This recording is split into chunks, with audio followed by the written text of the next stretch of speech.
2017년 10월 31일은 마르틴 루터의 종교개혁 500주년이 되는 기념일입니다.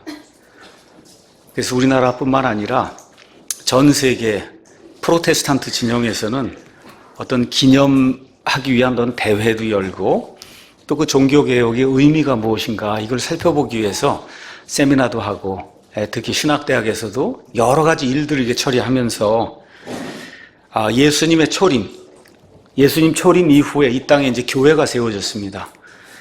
그 이후에 온 세상을 가장 크게 바꾼 혁명적인 사건. 그래서 우리가 종교개혁이라고 이야기하는데 이러한 일이 일어났다는 것이 무엇을 뜻하는가. 심지어 믿지 않는 사람들조차도 지금부터 500년 전에 독일에서 일어났던 그 일의 의미가 무엇인가 열심히 찾아보고 연구하는 그런 가운데 있습니다. 그래서 종교개혁 그 사건 이후에 어느 면에서 인류 역사에서 처음으로 신약과 구약, 성경이 번역되어 나오기 시작했고 종교개혁으로 말미암아 생겨난 프로테스탄트들이 진정한 의미의 자유시장 경제, 자본주의라고 하는 것을 이제 채택을 택하면서 온 세상에서 부지런히 열심히 일하는 것에 모범을 보이며 사람들의 이 사고방식과 기존의 틀을 바꿔버리면서 하나님이 기뻐하시는 삶이 무엇인가를 보여주는 이와 같은 일이 이제 생기게 됐습니다. 또 그 이후에 르네상스라는 것이 이제 생기면서 인간 양심의 해방이 생겨서 그래서 결국 천주교 독재, 1000년 이상 지속된 천주교 독재, 우울한 암흑시대 검은 구름이 이제 밀려나기 시작하는 이러한 사건이 마르틴 루터의 종교개혁 사건입니다. 배경을 제가 좀 말씀을 드리도록 하겠습니다. 초대교회 성도들에 대한 심한 박해가 있었습니다. 우리가 이제 한번 시간이 되면 로마를 한번 가서 보면 좋을 것 같아요. 로마에 가서 보시면 콜로세움 이런 데가 있는데 다 예수님 믿는 사람들 이렇게 밀어놓고 사자들의 밥이 되도록 이렇게 만들어 놓고 그리고 저 위에서 바라보며 즐거워하던 이런 그런 장소가 이제 콜로세움입니다. 수많은 사람들이 죽어갔는데 황제들 생각에는 이렇게 이제 핍박을 하면 그러면 없어질 것이다. 이렇게 기독교가 이렇게 생각을 하고 엄청난 그런 그 박해를 가했지만 이상하게도 교회가 저 많이 늘어나는 거예요. 그러니까 다시 말씀드려 죽으면 죽으리라고 하는 그런 각오를 가지고 이 땅이 영구한 것이 아니고 내가 주님을 위해서 죽는 것 자체가 나의 영광이고 하나님께 찬양이 된다. 이렇게 다가서는 그 사람을 막을 수가 없는 겁니다. 그래서 많은 황제들의 여러 가지 그런 핍박이 오랫동안 지속이 됐는데 아무 소용이 없는 것을 보고 저와 여러분이 잘 알고 있는 콘스탄틴이라고 하는 주후 270여 년에서 337년까지 살았던 우리가 보통 콘스탄틴 대제라고 이야기하는데 여러분이 구글이나 이런 데 가서 보시면 대음모자라고 돼 있어요. 컨스피레이터 이렇게 돼 있어서 세상을 위해서 뭔가 좋은 것을 한 것으로 이제 많은 사람들이 이야기하지만 실제로는 대음모자였다. 자신의 정권을 유지하기 위해서 결국 313년에 밀라노 칙령이라는 걸 발표해서 그래서 기독교를 공인하는 이와 같은 일을 한 사람이 콘스탄틴입니다. 그래서 306년부터 337년까지 31년 동안 전 로마 제국을 다스린 그런 왕으로 온 세상을 치리했습니다. 굉장히 사악한 사람이에요. 자기 아들하고 자기 아내를 삶아서 죽일 정도로 이렇게 아주 악한 그런 사람입니다. 또 이 사람은 세례받으면 구원받는 걸 이렇게 생각을 하고 세례를 죽기 전까지 미뤘어요. 왜냐하면 세례받은 이후에 또 죄를 지으면 이제 천국에 못 간다 이런 생각을 하고는 죽기 바로 전에 이렇게 사제를 불러서 세례를 받은 이와 같은 기록이 이제 남아 있습니다. 자, 콘스탄틴이라는 사람이 살던 그 시대에 저와 여러분이 알고 있는 삼위일체 논쟁이 일어났습니다. 그래서 아리우스라고 하는 이 사람이 나타나서 삼위일체 교리는 틀린 거고 하나님은 한 분밖에 없다. 아버지 하나님밖에 없다. 이렇게 하는 여호와의 증인의 이제 교리를 가지고 온 세상을 시끄럽게 하니까 325년에 우리가 알고 있는 니케아 공회라고 하는 걸 우리 이 콘스탄틴 대제가 이제 열어서 이런 문제를 해결하려고 하는 거예요. 한번 생각해 보세요. 우리 기독교의 문제잖아요. 이걸 지금 황제가 회의를 열어서 황제가 이걸 주관하는 거예요. 그렇죠? 이게 뭐냐 하면 국가교회인 거예요. 국가교회. 그러니까 정치와 종교가 이제 하나가 되되, 특별히 처음에는 국가가 교회 위에 서서 교회가 행하는 모든 일을 일일이 간섭하는 이와 같은 시대가 콘스탄틴 그 이후로 계속해서 이제 진행이 됐습니다. 콘스탄틴이 국가교회를 할 수밖에 없는 이유가 있었어요. 말씀드린 대로 기독교가 계속해서 팽창해 나가고 이런 가운데 많은 이교도들이 어떻게든지 하나가 좀 돼야 되겠다는 이와 같은 그 열망을 갖고 있는데 이런 것들을 어떻게 처리해야 될 것인가. 결국은 기독교를 공인해서 정치와 종교가 이제 하나가 되면서 그래도 누구든지 십자가 이렇게 조각 하나 들고 오고 뭐 이렇게 마리아 이런 거 하나 들고 오면 다 예수님 믿는 사람이다. 이제 이와 같은 방식을 통해서 자기가 치리하고자 하는 그 로마 제국 이걸 유지하려고 하는 그런 방편으로 기독교를 공인하는 그와 같은 일이 이제 생기게 됐습니다. 우리가 옛날에 살던 옛날에 우리 조상들이 살던 나라를 한번 생각해 보세요. 고려. 그러면 여러분 고려는 어떤 종교를 국교로 삼았어요? 불교. 그렇죠? 얼마 전까지 존재하던 조선 왕조는 뭘 국교로 삼았어요? 유교. 그게 국가 종교예요, 그게. 국가가 딱 하나를 정해주고 그거 외에 다른 걸 하면 안 된다고 하는 게 그게 국가 종교입니다. 지금도 국가 종교가 많이 있어요. 어디 가면 돼요? 여러분 중동에 가서 이슬람 국가들, 인도네시아 이런 데 가서 보시면 나라가 정해주는 거예요. 이거 하나만 국가의 종교다. 그렇죠? 이런 곳에 가게 되면 인간의 양심의 자유가 박탈되고 인간이 인간답지 살지 못하는 그와 같은 일이 이제 생기게 됩니다.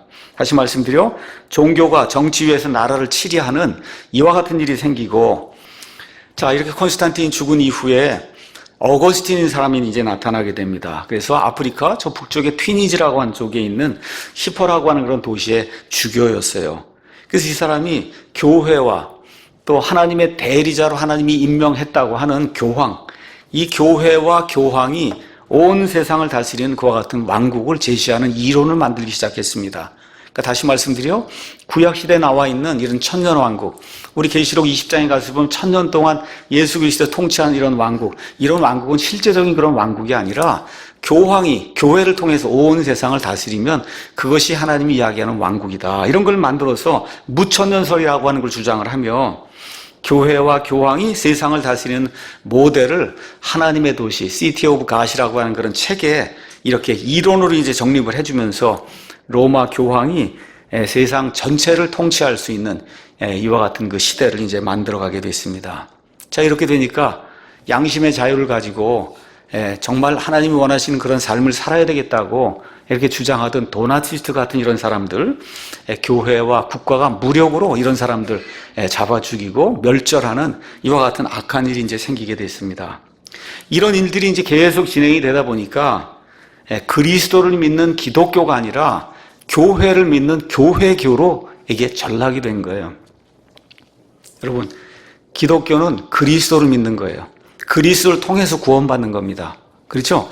교회교는 교회가 정해준 대로 말 그대로 요람에서부터 무덤까지 태어나자부터 유아세례 맨 끝에 가서 병자성사 이거 해서 무덤까지 다 교회가 지정을 해주는 이와 같은 교회교로 전락을 하게 만 거예요. 그러니까 교회를 통해서 구원받고 교회를 통해서 구원이 유지가 되고 교회를 통해서 결국까지 죽어서 그 다음에 교회가 또 연옥에 간 사람을 위해서 기도해주고 이런 방식으로 해서 정말 죽을 때 이후 그 이후 영원 무궁토로 교회가 이 모든 사람들을 이 영혼을 쥐고 이렇게 흔드는 이와 같은 교회교라고 하는 것이 이제 나오게 된 겁니다.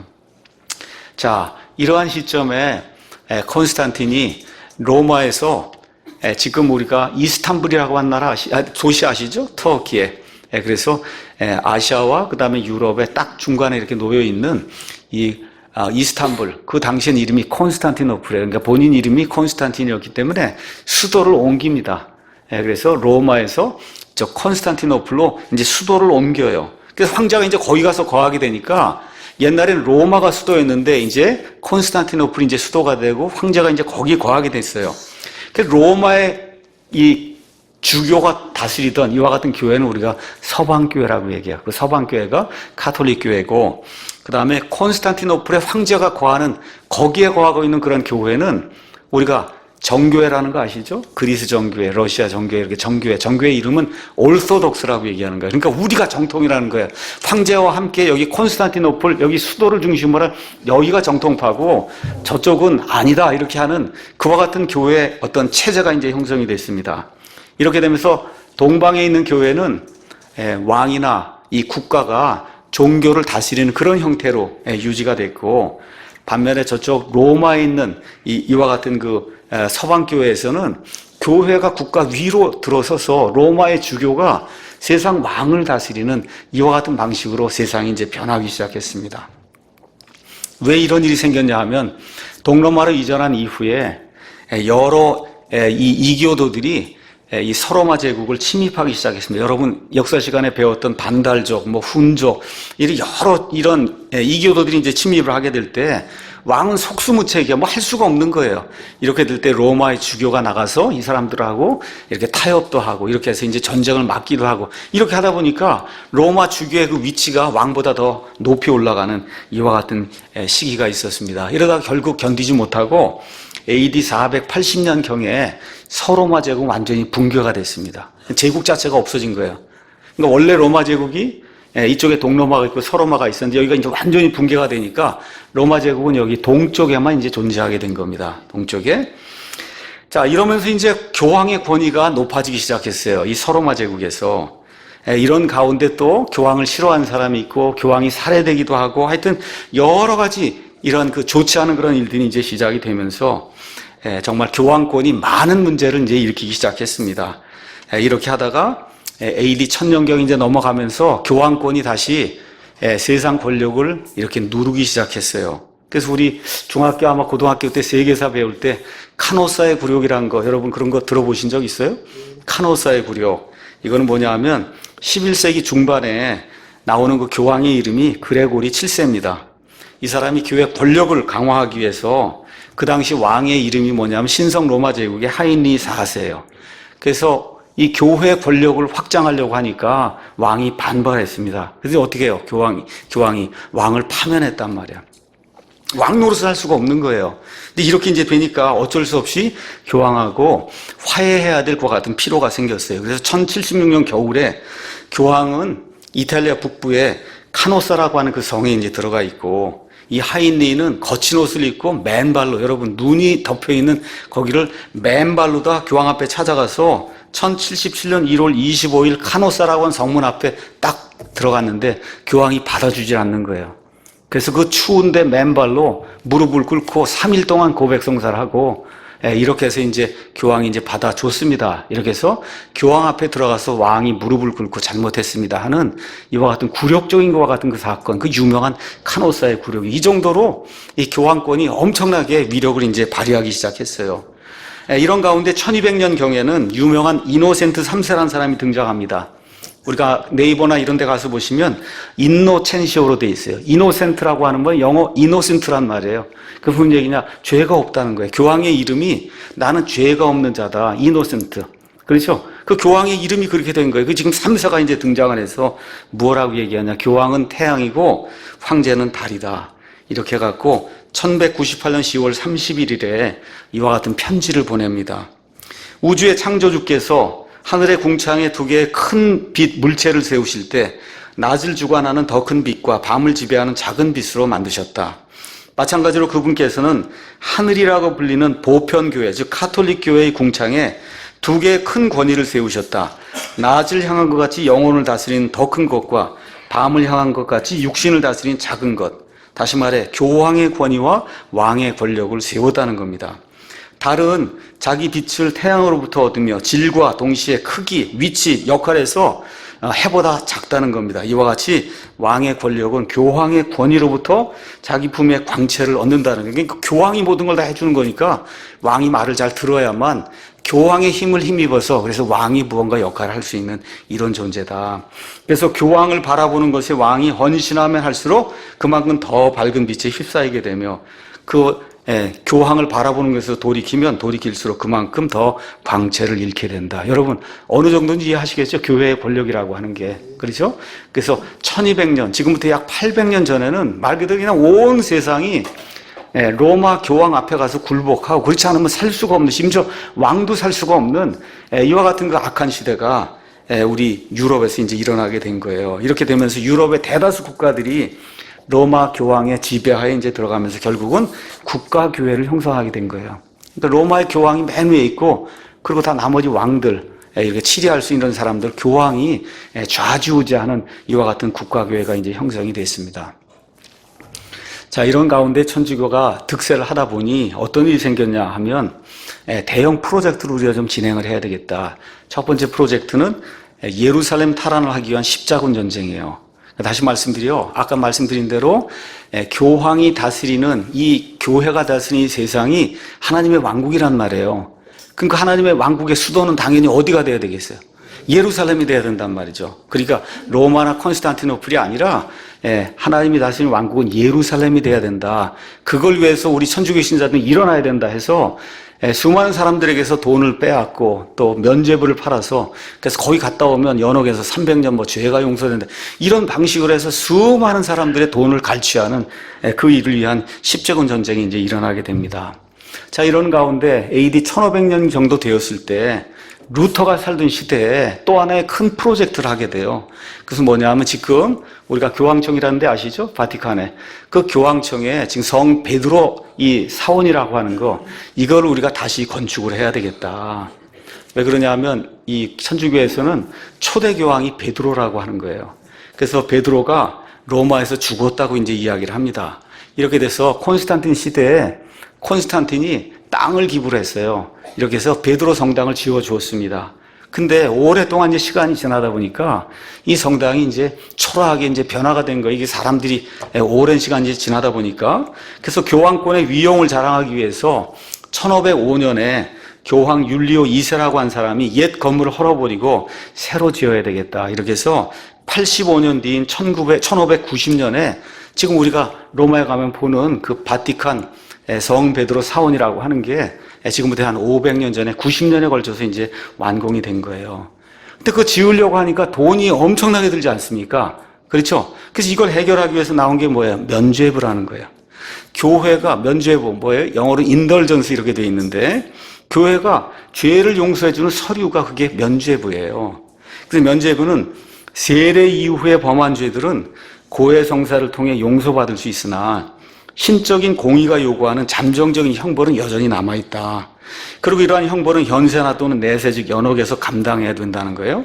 근데 면죄부는 참여하는 죄인에게 이 땅에서 현재의 삶을 살아가는 동안 이러한 형벌을 면하게 해주는 그런 수단을 제공하는 게 이게 면죄부라고 하는 거예요. 그러니까 돈을 많이 내서 500년짜리 면죄부 서류를 사면 연옥에서 500년 동안 이와 같은 그 형벌이 줄어드는 거예요. 그렇죠? 이와 같은 그 제도를 지금 만들어갖고 사람들은 이제 돈을 갈취하기 시작한 겁니다. 성 베드로 사원을 짓기 위해서. 자, 루터의 종교개혁이 일어나던 그 시대, 루터가 지금 비텐베르크라고 하는 독일의 그 도시에 살고 있는데 독일에 이 면죄부를 팔아갖고 돈을 교황에게 바치는데 아주 1등 공신이 있었어요. 그 사람의 이름이 테젤이라고 하는 사람이에요. 테젤. 그래서 그 테젤이라는 사람이 면죄부를 판매하면서 위협하고 사기를 쳐서 많은 돈을 긁어다가 교황에게 갖다 바치고 일부는 뭐 자기가 썼겠죠. 자, 그래서 그 당시에 테젤이라고 한 사람이 독일에 도착했을 때 어떤 일이 생겼는가를 역사가 이렇게 이제 증언했습니다. 면죄부를 파는 사람, 예를 들어 테젤이라는 사람이 도시에 이르렀을 때 우단과 황금빛 천유에 놓인 칙령, 즉 교황의 공적 인가서인 면죄부가 그 앞으로 옮겨졌다. 그리고 모든 사제들과 수도승, 시의회 의원, 학자, 총장 및 모든 남녀가 이 사람을 만나기 위해 깃발과 촛불과 노래를 부르며 큰 행렬을 지어 나왔다. 그때 종이 울리고 오르간이 연주되었으며 그들은 그와 함께 교회로 갔다. 이때 십자가 교회 중앙에 놓였고 교황의 깃발이 나부꼈다. 한마디로 말해 그들은 이 면죄부 파는 사람을 하나님을 맞아들인 것처럼 그렇게 영접을 했다. 이렇게 역사가 그렇게 기록을 하고 있는 거예요. 십자가 앞에는 돈을 받기 위해 만든 큰 쇠 금고가 놓였으며 사람들은 여러 가지 방법으로 면죄부를 사야 된다고 이렇게 권유를 받았습니다. 자, 이때 면죄부를 팔기 위해서 왔던 테젤이라는 사람이 연옥에서 영혼을 괴롭히는 마귀들의 그림, 그래서 그냥 무서운 그림을 이제 가져다 놓고, 그렇죠? 여러분의 아버지, 할머니, 뭐 누가 이게 다 죽은 사람 지금 엄청나게 지금 고생을 하고 있다. 이렇게 그림을 가져다 놓고 이제 위협을 하는 거예요. 그러면서 그 돈 궤 위에 이와 같은 말이 이제 기록이 돼 있었습니다. 돈이 상자 속에서 소리를 내면 딱 떨어지는 순간 고통당한 영혼이 연옥에서 구원받는다. 여러분 이게 믿기세요? 우리 지금 믿기지 않지만 지금부터 500년 전에는 사람들이 그런 상태에 살고 있었어요. 유럽에 지금 뭐 스웨덴, 여러분 잘 뭐 독일, 영국, 그래도 다 문명인이라고 우리가 지금 그러고 있지 않습니까? 500년 전에는 이걸 믿고 살았단 말이에요. 이 교회라고 하는 데가 타락을 해갖고 돈을 그냥 갈취하기 위해서 그냥 돈 많이 내면 땅그랑하고 돈이 떨어지는 순간에 연옥에서 이 괴로움을 당하더니 혼이 옮겨진다. 그렇죠? 이런 가운데 이제 카톨릭 교회 사제들을 데려다가 미사를 드리는 것과 같은 것이 이제 성행을 하기 시작했어요. 카톨릭 교회 예배는 보통 미사라고 얘기하는데, 그래서 미사를 이렇게 집전해서 거기에서 이제 사제감을 용서해주고 해야 되는데, 그때 뭘 요구했냐? 돈을 또 요구한 거예요. 그래서 그 당시 어떤 말이 있었냐? 많은 돈을 내면 대미사, 큰 미사. 적은 돈을 내면 소미사. 돈을 안 내면 무미사. 이런 말이 아일랜드에서 이렇게 성행이 이렇게 사람들 사이에 이렇게 돌아다닐 정도로 교회가 타락을 해서 결국은 돈을 거두기 위해서 사람들을 이렇게 악랄하게 이렇게 이용하는 이와 같은 시대가 마르틴 루터가 종교개혁을 일으키던 그와 같은 시대다. 근데 제가 오늘 가만히 생각을 해보니까 그런 시대가 노아의 홍수 이후에, 노아의 홍수 아시죠? 홍수 이후에 이집트, 메소포타미아, 인도, 중국 할 거 없이 지금부터 약 4,500년 전에 이제 노아의 홍수가 있었는데, 노아의 홍수 그 시대 이후로 마르틴 루터의 시대까지 약 4,000년 동안 사람들이 그런 무지와 암흑 가운데 있었던 거예요. 저와 여러분 지금 성경을 마음대로 읽고 뭐 마음대로 하니까 너무 좋다고 생각하는데, 이러한 이 권리와 자유가 인간에게 허락이 된 게 이제 채 500년도 안 되는 걸 여러분과 제가 기억을 해야 됩니다. 그러니까 무려 한 4,000년 동안 마귀의 그 흑암 권세 속에서 사람이 그 안에 빨려 들어가서 뭐 구원받을 수가 없는 겁니다. 그렇죠? 왜 중세 이 시대를 암흑시대라고 이야기하냐? 첫째, 성경이 없었어요. 로마 가톨릭 교회에서 금소 목록에 제 1번으로 해놓은 게 뭐예요? 성경이에요. 성경을 볼 수가 없게 하니까 구원받을 수가 없는 거예요. 두 번째, 미사를 집전할 때 어떤 나라 말을 사용했어요? 라틴어를 사용하니, 여러분 여기서 지금 우리 예배 드리고 있는데 어떤 영어 하는 사람이 와갖고 막 하면 여러분 무슨 뭐 알아들어야 구원받을 거 아닙니까? 그렇죠? 그래서 1920년도, 30년도까지도 온 세상이 다 라틴어로 미사를 드렸어요. 그 가서 앉아봐야 아무것도 없는 거예요. 그냥 빵 조각좀 하나 먹고 오고 하는 거 외에는 뭐 무슨 얘기를 들어야 믿음이 생길 거 아닙니까? 믿음은 들음에서 오고, 들음 하나님의 말씀에서 오는데 말씀 자체가 없고, 그렇죠? 들려주는 것이 없는 거예요. 이러한 시대가 중세 암흑 시대입니다. 그래서 어떻게 살아가야 되냐 하면 태어나자마자 교회에다 갖다 바쳐서 영세라고 하는 걸 이제 받게 만들어요. 그렇게 되면서 교회와 이제 하나가 이렇게 되는 그런 일이 생기고, 그 이후에 죄를 지을 때마다 어디로 가요? 사제에게 가면, 사제에게 고해성사를 하면 사제가 마룻바닥을 뭐 10번을 닦으라 그러고 뭐 어떻게 하라 그러고 이야기하면, 그렇게 해서 죄가 용서가 되는 이와 같은 시스템으로 사람들이 살아갈 수밖에 없는 이러한 시대, 이런 시대가 자그만치 콘스탄틴 이후로 루터의 종교개혁이 일어날 때까지 1200년, 1300년 동안 온 유럽을 장악했던 거예요. 믿고 싶어도 믿을 수가 없는 거예요, 여러분. 성경을 읽고 싶어도 읽을 수가 없는 거예요. 성경이 없는데 어떻게 읽습니까, 여러분? 그렇죠? 말씀을 들어야 구원받을 텐데 말씀을 선포를 안 하니 어떻게 구원받을 수가 있어요? 그러니까 거의 100% 지옥불 속으로 갈 수밖에 없는 그런 안타까운 그런 시대, 이러한 시대를 세속 역사가들도 중세 암흑시대라고 부른다. 이런 상황이 1000년 이상이 지나야 되니까 말 그대로 골마서 터질 수밖에 없는 그런 시대에, 그 시대적 요청에 이렇게 부응하면서 나온 사람이 바로 마르틴 루터예요. 마르틴 루터라고 한 사람이. 그래서 어떤 분들이 이제 그런 이야기를 했어요. 루터가 하지 않으면 다른 사람이라 했을 거다. 너무너무 시대가 어렵고, 그렇죠? 진리를 탐구하려고 하는 그런 욕구가 있는데 그게 만족이 안 되니까 루터가 아니면 하나님께서 또 다른 사람을 사용해서라도 인류를 해방하는 그런 일을 했을 것이다.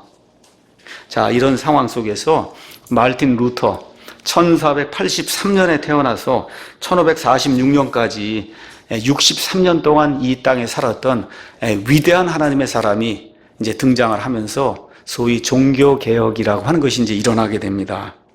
1517년 10월 31일 목요일 한 12시쯤에 정오 무렵에 그 당시 34살에 비텐베르크 대학의 교수로 있던 마르틴 루터는 자기의 조교를 이제 하나 데리고 비텐베르크 성당으로 걸어가고 있었습니다. 비장한 각오로 95개조, 그렇죠? 여러분, 우리가 알린 95개조 논제로 알려진 라틴어로 기록이 됐어요. 보통 사람이 보지 못하게 라틴어로 이렇게 기록이 된 학구적인 이와 같은 게시판을 거기 중앙문에다 갖다 붙였습니다. 그 95개조가 이렇게 시작이 되는 거예요. 우리의 주님이시며 선생님이신 예수 그리스도께서 마태복음 4장 17절에 회개하라고 말씀하셨는데, 이는 신자들의 삶 전체가 회개하는 삶이어야 함을 예수님께서 말씀하신 것이다. 얼마나 놀라워요, 여러분. 그렇죠? 예수님께서 이 땅에 오셔서 처음 내신 음성이 뭐예요? 회개하라, 하늘의 왕국이 가까이 왔다. 그렇죠? 이것이 이 단순한 조그만 그 삶 속의 일부가 아니라 우리 삶 전체가 하나님께로 돌이키는, 그렇죠? 이와 같은 회개의 삶이 돼야 된다 하는 것을 맨 위에 쓰면서 95개 조항을 이 밑으로 쭉 이제 적어 내려가기 시작했어요. 이게 지금 생긴 이유가 뭐예요? 면죄부 때문에 그런 거거든요. 그렇죠? 면죄부는 절대 안 된다. 이렇게 해서 95개 그 항목 가운데 27개 조항이 뭐냐?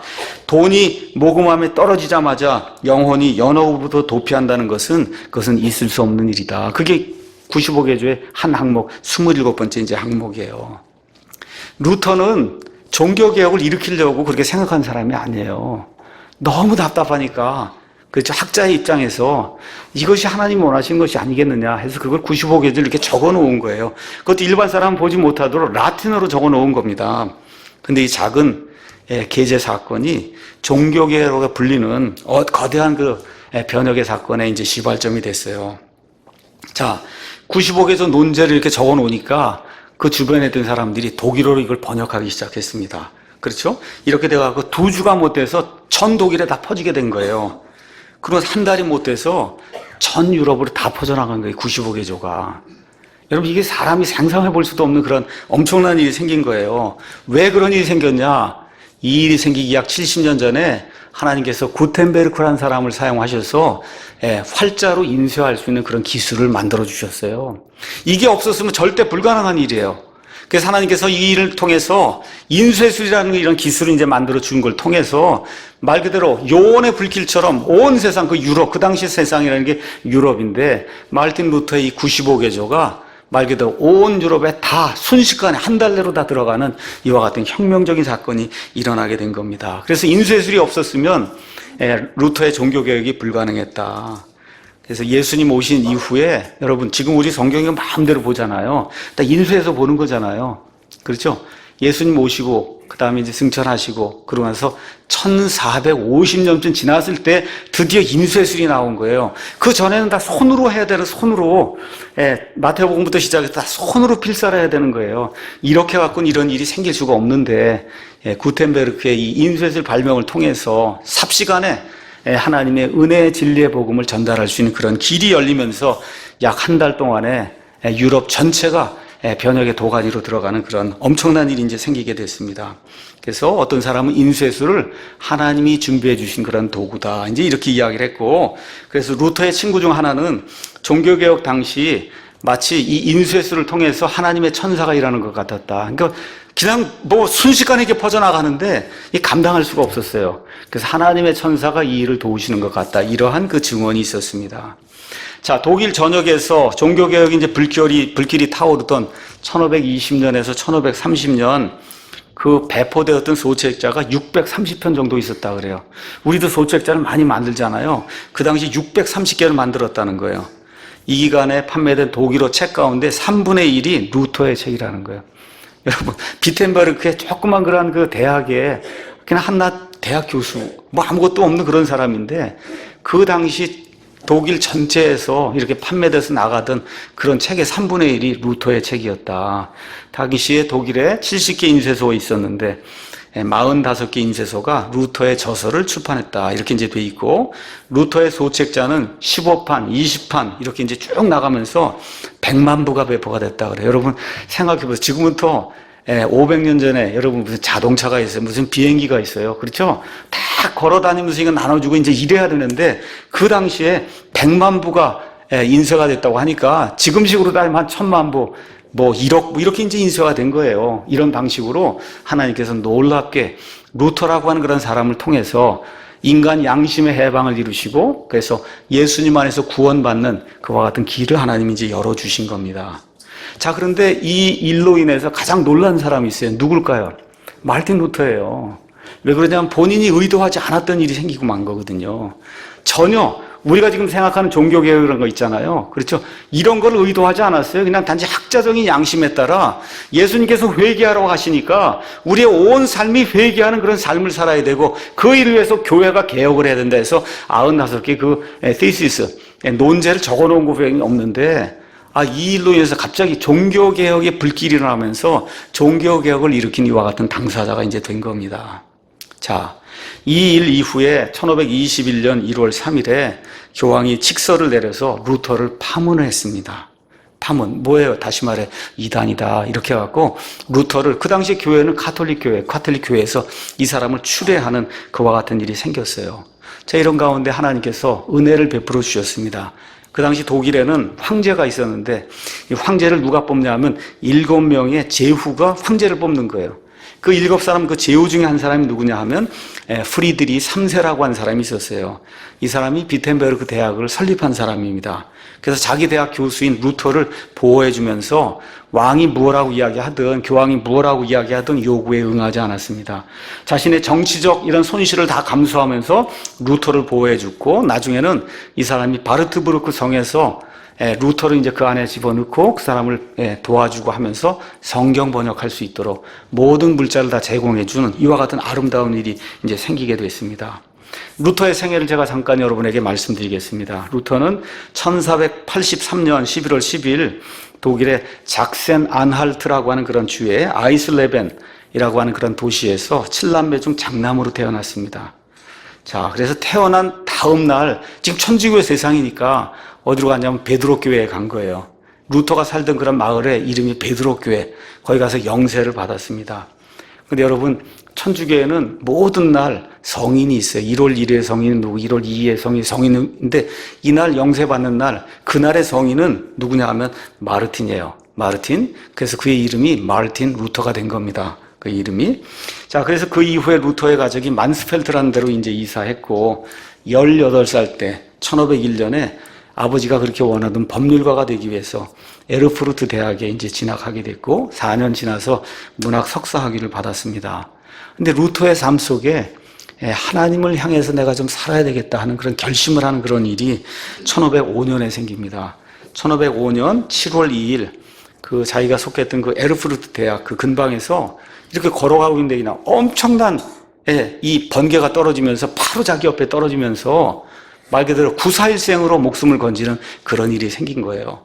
이렇게 될 때 카톨릭의 전통에 따라 수호 성인을 불렀어요. 그 수호 성인이 루터가 그때 불렀던 수호 성인이 성모 마리아의 어머니 성안나라 그럽니다. 그래서 성안나요, 저를 도와주시면 제가 지금부터 전 삶을 사제로 살겠습니다. 이렇게 이야기하면서 곧바로 2주 뒤에 그 옆에 있던 성 어거스틴 수도원에 이제 본인이 들어가서 아버지 어머니는 법률가가 되라고 그렇게 이야기했는데 모든 걸 다 거부하고 그리고 내 목숨을 살려주신 그 하나님 거기 내가 서약을 했기 때문에 그래서 사제가 돼야 되겠다 이렇게 해서 어거스틴파 수도원에 이제 들어가게 돼 있고 1507년에 드디어 신부가 됐습니다. 그리고 수도 원장이던 스타우피치라고 한 사람의 그 천거를 받아서 비텐베르크 대학에서 이제 강의를 하고 이렇게 이제 하면서 그의 삶 속에 거의 대부분의 삶을 비텐베르크에서 지냈다. 성경이 그렇게 이제 역사가 그렇게 이야기하고 있습니다. 그래서 만 29세인 1512년 10월에 비텐베르크 대학에서 신학 박사 학위를 받고 신학이 교육을 할 수 있는 교수 자격증을 이제 얻게 됐어요. 그래서 그 이후부터 루터는 평생 동안 성경을 강의하는 그런 사람을 이제 살 수 있는 특권을 얻게 됐습니다. 자, 그 당시 이제 루터가 이제 살고 있던 그 대학의 동쪽에 위치한 수원의 작은 연구실이 있었는데 이곳에서 루터가 고민을 하기 시작하는 거예요. 엄청난 고민을 하는 거예요. 내가 구원받은 사람인가? 성경을 읽고 하는데 하나님과의 화평, 이게 내가 자신이 없는 거예요. 지금식으로 얘기하면 오늘 죽으면 내가, 지금 이 시간 죽으면 내가 하나님 옆에 가서 살 수 있을까? 그렇죠. 지금식으로 얘기하면. 이게 밀려 들어오는데 도저히 이 문제가 해결이 안 되는 거예요.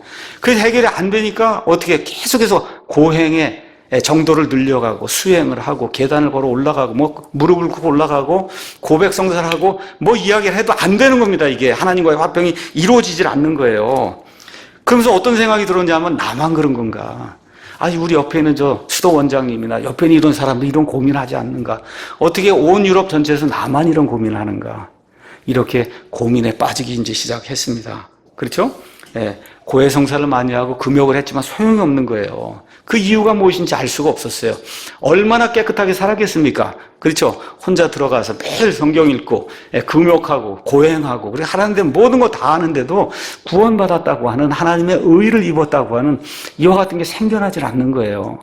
그래서 엄청나게 고민을 하는 가운데 이 수도 원장이 이야기를 합니다. 우리 어거스틴파에서 로마로 사람을 하나 보내서 교황과 만나서 일을 해야 되니 너가 이번에 한번 다녀와라. 그리고 로마에 가면 내 문제가 다 해결될 거다. 여러분 아시다시피 천주교인들은 로마를 이렇게 순례하면 또 연옥에서 죄가 이제 해결이 되거든요. 이렇게 많이 깎입니다. 이게 그렇게 되니까 이 성지가 있는 예루살렘이나 아니면 로마 이런 데 그 순례하는 그와 같은 그 문화가 있었어요. 그래서 지금 굉장히 어렵고 또 거기에서 지금 하나님의 대리자라고 하는 로마 교황을 만날 수 있고 거기 또 이제 로마에 가게 되면 말 그대로 성인들의 유품이라는 게 엄청나게 있으니까 그 안에 가면 모든 문제가 풀릴 것 같은 그런 생각이 든 거예요. 그래서 가겠습니다 하고 그리고 이제 로마로 1510년에 이제 가을에 가게 됐습니다. 갔더니 거기에 엄청난 유적과 유해가 있습니다. 특별히 거기 가서 보면 칼릭스투스라고 하는 성당이 있는데 그 성당 안에는 40명 교황의 뼈가 그 안에 들어있어요. 7만 6천 명이 순교했는데 그 사람들의 뼈가 그 안에 들어있는 거예요. 그렇죠? 그래서 이게 무슨 의미가 있는가 보다 이렇게 생각해보면 완전히 뼈뿐이 없는 거예요. 그렇죠? 근데 거기 와서 사람들이 이제 기도를 하고 이렇게 하는 겁니다. 이런 가운데 교황과 추기경과 여러 고위 성직자들을 만났더니 이건 하나님의 사람이 아니에요. 사치와 부패와 방탕과 그 다음에 음란한 일 하는 것이 로마에 사는 일반 시민들보다 더 악한 그런 일들을 로마 교회 이런 사제와 교황과 추기경들이 하는 이런 일들을 보고 이거는 하나님의 도시가 아니구나 이런 생각을 하게 됐어요. 성지라고 불리는 거기서 매춘이 성행하고 음란 행위 그렇죠? 이런 것들이 그냥 널려있는 이런 것들을 보고 루터가 이걸 통해서는 마음의 평화를 얻을 수가 없겠구나 이렇게 생각을 한 가운데 그 당시에 로마에 아주 유명한 그런 그 성지가 하나 있었습니다. 그 성지는 지금 네이버 이런 데 가서 보시면 라테란 사원이에요. 라테란 아니면 라테라노 사원이라고 하는 거 여러분 가서 이제 찾아보시면 나옵니다. 그 당시에 베드로 성당을 짓고 있었어요. 그렇죠? 그래서 이제 교황이 이제 거기 가서 살려고 하는데 콘스탄틴이 이미 서기 300년쯤에 이 베드로 이런 그 교황을 위해서 지어놓은 그와 같은 이 성당이 있었어요. 그 성당이 라테란 성당이에요. 그래서 1000년 동안 교황들이 여기 살았던 거예요. 근데 여기에는 유명한 게 하나 들어 있습니다. 뭐냐면 영어로는 스칼라 상타 이렇게 되어 있는데 거룩한 계단이라고 하는 게 들어 있는 거예요. 그 거룩한 계단은 뭐냐 하면 예수님이 빌라도에게 이제 신문을 받을 때 이렇게 빌라도에게 올라가기 위해서 걸어갔던 그런 계단이 있다는 거예요. 그 계단을 어느 날 천사가 여기 로마로다 이렇게 옮겨놨다는 겁니다. 그래서 원래 이게 돌계단인데 나중에 이제 나무 계단을 이렇게 이제 해놨어요. 그래서 이제 거기 가서 보시면 계단이 이렇게 쭉 올라가다가 이렇게 계란 노른자처럼 생긴 데가 있어요. 이런 데가 예수님이 극도로 뭐 눈물을 흘리든 하여튼 피땀을 흘린 이와 같은 데라는 거예요. 그래서 여기 한 계단 올라갈 때 뭐 5년 이러면 여기 계란이 이렇게 프라이 해놓은 것처럼 여기 가면 뭐 50년 이제 죄가 사해지는 이런 걸 가지고 루터가 기어 올라가기 시작한 거예요. 근데 기어 올라가도 마음의 평안이 안 생기는 거예요. 그렇죠? 아무 변화가 안 생겨요. 그래서 기록에 뭐라고 기록이 되어 있냐? 피멍이 들 정도로 애를 쓰며 스칼라 상타를 계속해서 올라가도 하나님과의 화평이 이루어지지 않았다는 겁니다, 여러분. 특별 계단 가서 아무리 해도 계란 프라이 같이 생긴데 거기 가서 암만 해도 죄가 용서됐다는 그런 확신이 생기지 않았던 거예요. 지금부터 10년 전쯤에 저도 로마에 가서 스칼라 상타에 갔습니다. 그래서 문이 탁 열리자마자 어때요? 가톨릭 교도들이 와갖고 그냥 무릎을 걷고 그냥 기어 올라가더라고요. 그래서 전 사진만 찍고 야, 참 정말 지금 이 시간에도 똑같구나. 그래서 여러분 네이버 가서 스칼라 상타 치면 우리 한국 그 가톨릭 교인들 거기 가서 너무나 큰 은혜를 받았다고 눈물을 흘리고 그런 얘기가 이제 나오는 그런 계단이 스칼라 상타예요. 가도 뭐 소용이 없잖아요. 그렇죠? 그 이후 다시 로마에서 돌아왔는데 마음에 평안이 없는 겁니다. 그래서 1513년에서 1515년에 시편을 강의하고 1515년에서 1516년에 대학에서 로마서를 강의하고 그 다음엔 갈라디아서를 강의하고 그 다음에 1517에서 1518년에 히브리서를 강의했어요. 루터의 마음이 여전히 평안이 없는 거예요. 루터의 마음속에는 한 가지 질문이 있어요. 하나님의 의라고 하는 게 뭐냐? 하나님의 의. 오늘 우리 성경 읽었죠?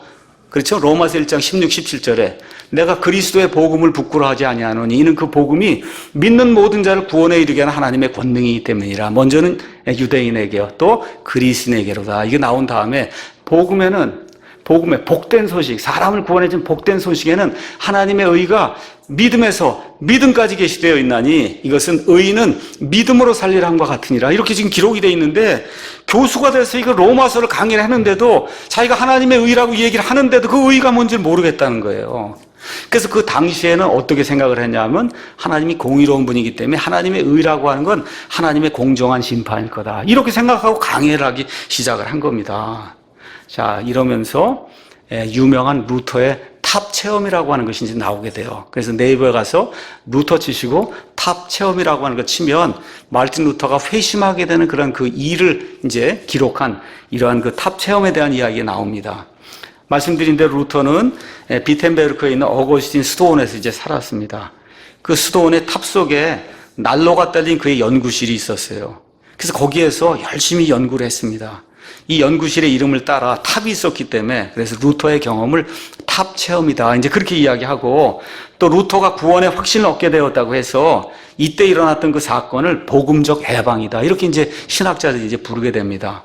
그래서 이 근본적이며 개혁적인 이신층이 뭐예요? 오직 사람은 믿음으로 이렇게 된다. 아니면 이신득의 사람 오직 믿음을 통해 의를 얻는다고 하는 이러한 교리를 마음속으로 진심으로 깨닫고 회심하게 된 이와 같은 탑 체험, 이것이 이제 루터에게 이제 일어나게 됐습니다.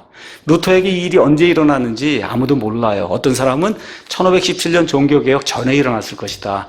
또 어떤 사람은 1517년 조금 지난 시기에 이 루터의 탑 체험이 이제 일어났을 것이다. 이제 그렇게 이야기하고 있어요. 자, 어쨌든 루터는 로마서를 강의하면서 복음에 대한 근본적인 자각과 통찰력을 얻은 것으로 이제 보입니다. 그래서 로마서 1장 17절에 복음에는 하나님의 의가 믿음에서 믿음까지 계시되어 있나니 이것은 기록된 바 의인은 믿음으로 살리라 함과 같으니라. 이거 로마서 1장 17절 말씀을 이제 주의하기 시작하면서 루터가 그때 깨달은 거예요. 그 전까지는 능동적인 의를 입으려고 생각한 거예요. 내가 이만큼 하고 수행을 하고 고행을 하고 돈을 갖다 바치고 열심히 청소하고 그렇죠? 마룻바닥 돌고 이렇게 내 능동적으로 뭘 하면은 그 당시 세계가 다 그랬으니까요. 그렇게 하면 하나님이 나를 의롭다고 칭해주는 거 알고 34살이 될 때까지 계속해서 그 일을 추구했는데 성경 말씀 가서 보니까 능동적인 의가 아니라 수동적인 의를 입어야 된다. 하나님이 덧입혀 주시는, 그렇죠? 너는 의롭다고 칭해 주시는 이 수동적인 의를 입어야 사람이 의롭게 된다는 그런 사실을 루터가 깨닫게 된 거예요. 저와 여러분 지금 그건 뭐 너무 쉬운 일인데 그걸 왜 못 깨달아? 여러분 제가 말씀드렸죠. 성경이 한 권도 없어요. 예, 복음의 말씀을 들어본 적이 없어요. 완전 깜깜한 그런 세상 속에 지금 들어가 있는 거예요. 여기서 이 하나님의 은혜로 사람이 오직 믿음에 의해 이롭게 된다고 이 사실 하나를 알게 됐을 때 루터에게 광명의 빛이 비치기 시작한 겁니다. 그래서 루터가 이제 뭐라고 이야기했느냐?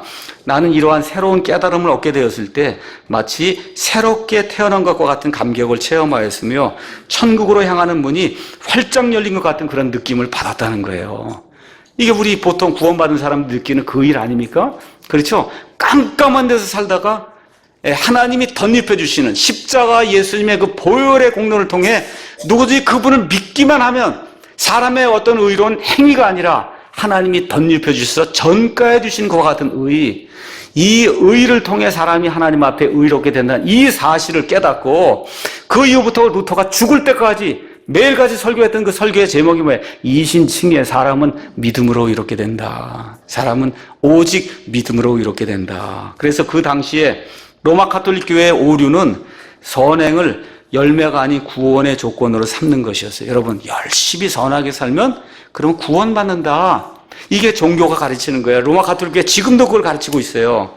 근데 루터는 인간은 선행을 통해서 더 나은 사람으로 되거나 구원받는 것이 아니라 아무리 선행을 해도 여전히 죄인이라는 사실을 알게 된 거예요. 본인이 34년 동안 그렇게 고행을 하고 금욕을 하고 올바른 일을 해도 여전히 죄인이라는 겁니다. 그렇죠? 그래서 어떻게 됐어요? 하나님이 덧입혀 주신 그 의를, 그거를 내가 여태까지 찾지 못했구나, 이걸 알게 된 거예요. 그래서 의는 선한 행위가 아니라 예수 그리스도를 믿음으로 말미암아 우리에게 거저 주시는 하나님의 의로 산다는 것, 이거를 루터가 발견하게 된 거예요. 그래서 인간은 선행이 아닌 예수님의 믿음으로 말미암아 하나님과 바른 관계를 갖는다는 것을 루터가 탑 체험을 통해서, 로마서 강해를 통해서 스스로 공부하는 가운데 직접 체험하게 됐어요. 이걸 통해서 복음을 확실히 이해하고 사람의 선행이 아니라 예수 그리스도를 통해 하나님이 거저 입혀주시는 그 의, 이걸 통해서 사람이 의롭게 된다고 이야기하게 된 겁니다.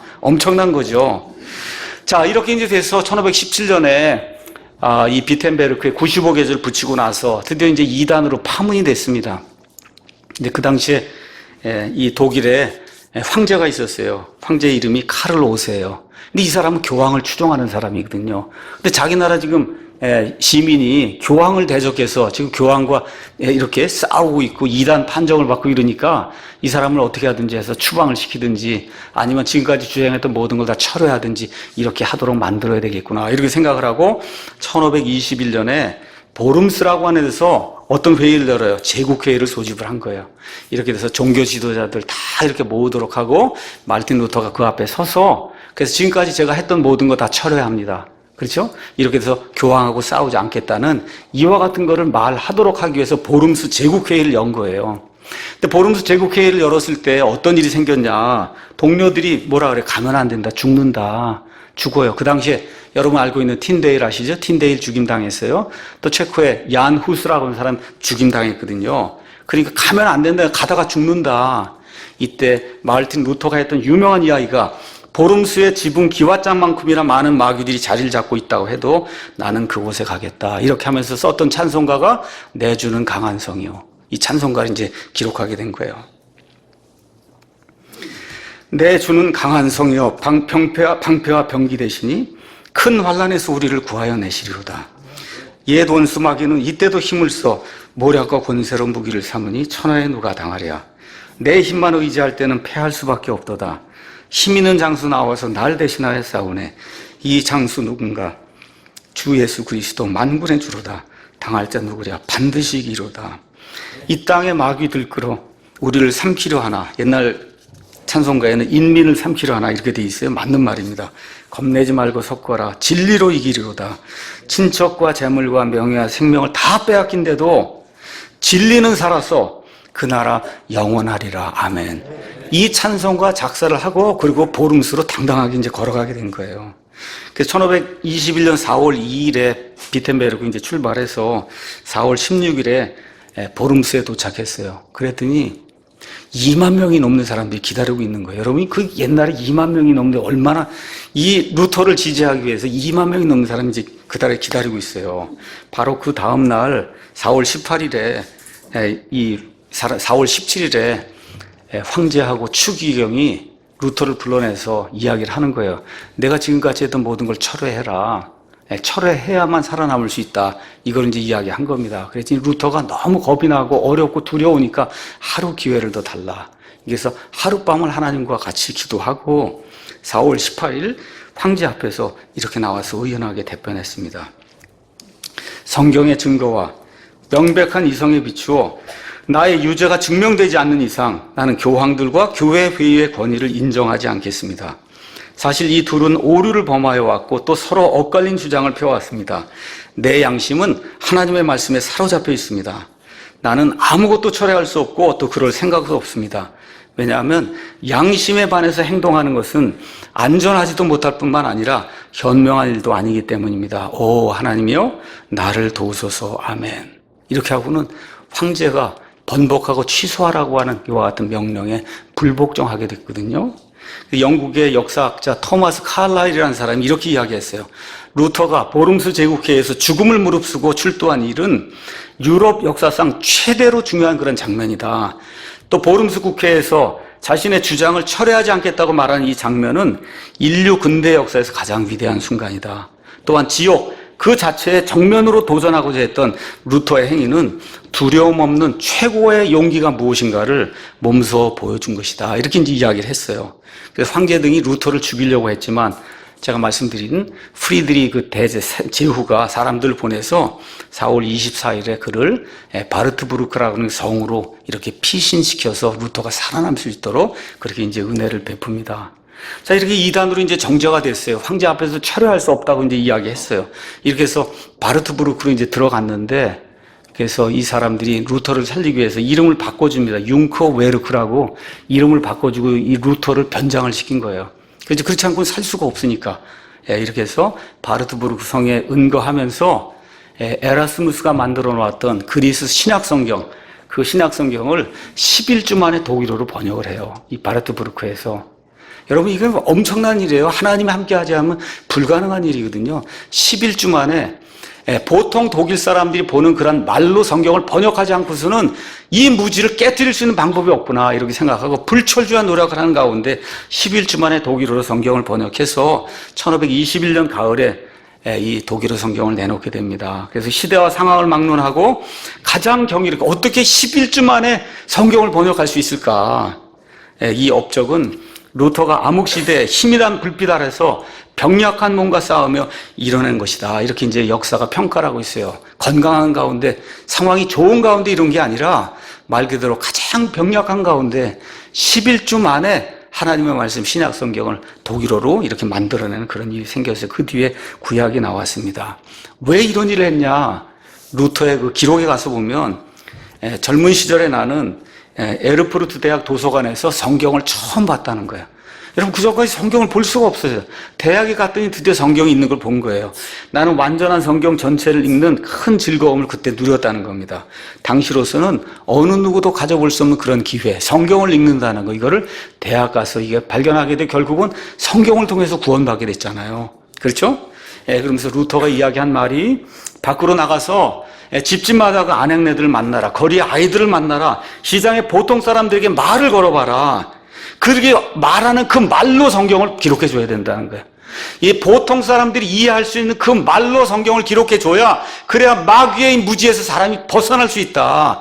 이렇게 해서 마르틴 루터의 성경의 특징이 뭐냐? 보통 사람들이 누구라도 이해할 수 있는 가장 평범한 말로 하나님의 말씀 그대로 옮기는 그런 일을 했다는 겁니다. 그래서 그가 성경 번역을 중시했던 것은 성경에 대한 무지, 이것이 교회 부패의 근원이라고 한 사실을 뼈저리게 느꼈기 때문에 성경 번역을 이제 하게 된 거예요.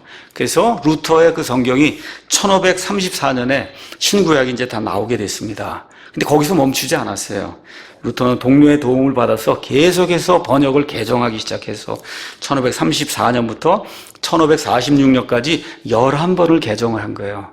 그러니까 여러분, 이게 평민들이 알아들 수 있는 그런 말로 운율을 띄면서 외우기 쉽게, 읽기 쉽게 사람들이 이렇게 이게 성경 만든 일이 이렇게 어려웠던 거예요. 그래서 마지막 판은 그가 죽은 다음에 나왔는데 어찌됐든 총 25년 동안 11번 개정을 해서 그래서 독일 사람들의 모든 무지를 타파할 수 있는 루터의 독일어 성경이 나오게 된 겁니다. 그래서 킹제임스 성경 말고 온 세상에 가장 널리 퍼진 게 루터의 성경이에요. 이런 성경을 한 사람이 26년 동안 이렇게 개정 작업을 거치면서 사람들의 그 손에 하나님의 말씀을 들려주기 위해서 노력하게 될 때 하나님이 그런 은혜를 베푼 겁니다. 이제 요약을 하도록 하겠습니다. 루터, 첫 번째, 마르틴 루터는 하나님의 말씀을 신학의 출발점이자 최종 권위로 받아들였어요. 교황의 권위, 교회의 권위, 사람들의 권위가 아니라 하나님의 말씀이 우리 믿는 사람들의 믿음과 실행의 최종 권위라고 하는 사실을 받아들인 겁니다. 루터의 신학은 보통 십자가의 신학이라고 이제 불려요. 그래서 루터가 뭐라고 얘기했냐? 참된 신학과 하나님 인식은 오직 십자가에 달리신 그리스도 안에 있다. 그래서 우리가 받는 의는 하나님이 대신해 주신 그 의를 받는다는 거예요. 내 힘으로 얻는 것이 아니라. 여러분 이해하시겠죠? 그 당시엔 영광의 신학이라는 게 있어요. 영광의 신학은 뭐냐? 저 지붕에 올라가려면 사다리를 타고 막 사람들이 노력해서 저 위에 올라가는 거거든요. 그게 로마 가톨릭 교회가 가르치는 인간의 의를 통해서 저 무언가를 얻으려고 하죠. 저거 영광의 신학, 저거 틀렸다는 거예요. 십자가의 신학, 오직 예수님께서 다 이루어 놓으셨다고 하는 그 사실을 내가 받아들이고 회개하고 돌이키게 될 때 하나님이 그 일을 입혀주셔서 저와 여러분을 의롭다고 만들어주는 거, 이 십자가의 의의를 입는 거 가장 중요하다 이야기했습니다. 그래서 평생토록 사람은 믿음으로 구원받는다. 이신칭의를 매일같이 설교한 그와 같은 복음 선포자가 됐습니다. 루터가 다 좋은 일만 한 건 아닙니다. 나쁜 것도 많이 있어요. 루터는 국가교회를 여전히 지지를 했어요. 국가 수반이 이거 다스리는 국가교회 그거 지지를 했고, 또 반유대주의, 유대인들 예수님을 죽인 자들의 천주교하고 똑같이 반유대주의를 했습니다. 그건 나쁜 것들이에요. 또 특별히 그 당시에 영혼의 자유를 추구하던 침례교인들을 엄청나게 핍박했습니다. 그래서 이런 악한 일들도 많이 있음에도 불구하고 이런 것들이 다른 거에 비하면 그래서 별거 아니거든요. 그래서 온 세상의 모든 사람들이 마르틴 루터의 종교개혁이 정말 예수님 이후에 인류에게 가장 큰 영향을 미친 그와 같은 일이었다. 이제 이야기하는 거예요. 근데 여러분 500년이 지났단 말이에요. 어떤 일이 생겼어요? 루터가 그렇게 교회를 개혁하려고, 그렇지 종교를 개혁하려고 했는데 어떻게 됐습니까? 그래서 나온 교회가 루터 교회예요. 루터 교회가 지금부터 미국에 가서 이제 퍼져서 루터 교회를 만들었어요, 미국에. 근데 얼마 전에 루터 교회가 성명서를 발표했습니다. 로마 가톨릭 교회와 우리 루터 교회는 교리상의 차이가 하나도 없다.